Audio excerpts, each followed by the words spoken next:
आता नितीश कुमारचं उदाहरण बघितल्यानंतर मला भारतीय जनता पक्षाला हेच प्रश्न विचारायचे आहेत की तुम्हाला हिंदुत्ववादी असलेली शिवसेना का नको, याचं उत्तर आज आम्हाला मिळते. तुम्हाला मुफ्ती मेहबूबा मुफ्ती चालते, संघ मुक्त भारत म्हणजे संघ नको म्हणणारा नितीश कुमार चालतो, मोदींना अतिरेकी म्हणणारे चंद्रबाबू चालतात, पण शिवसेना नको. याचं कारण जोपर्यंत शिवसेना आहे तोपर्यंत तुम्हाला मुंबईचा घास गिळता येणार नाही हे फक्त माहिती आहे, म्हणून तुम्हाला शिवसेना नकोय. कारण आघाड्या तुटतात मी म्हटलं ना, पण पक्ष संपवण्याचा हा विकृतपणा हा शिवसेनेबरोबर त्यांनी पहिल्यांदा केलेला आहे. आणि महाराष्ट्राच्या ज्या दोन शक्ती, अरे तुमचा कुठला बँडवाले आहात तुम्ही, नुसता मोदींचे बँडवाले तुम्ही, आमचा ब्रँड संपवायला निघालात.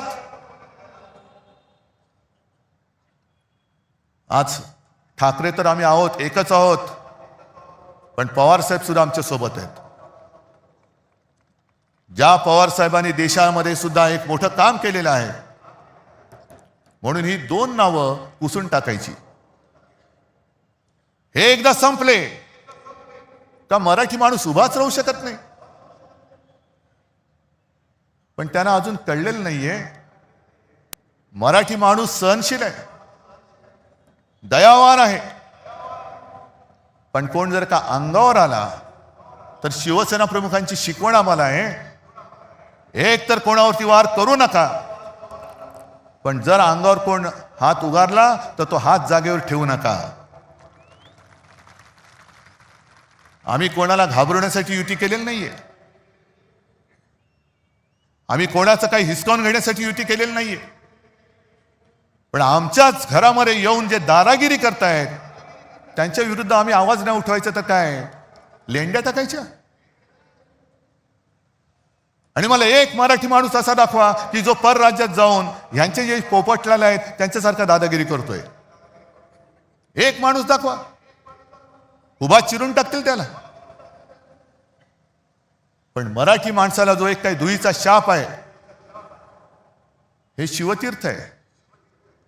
आज आपण शपथ घेतली पाहिजे की त्या धुळीच्या शापाला सुद्धा आपण कायमचं गाडून टाकू. शिवरायाच्या साक्षीने शपथ घेतली पाहिजे.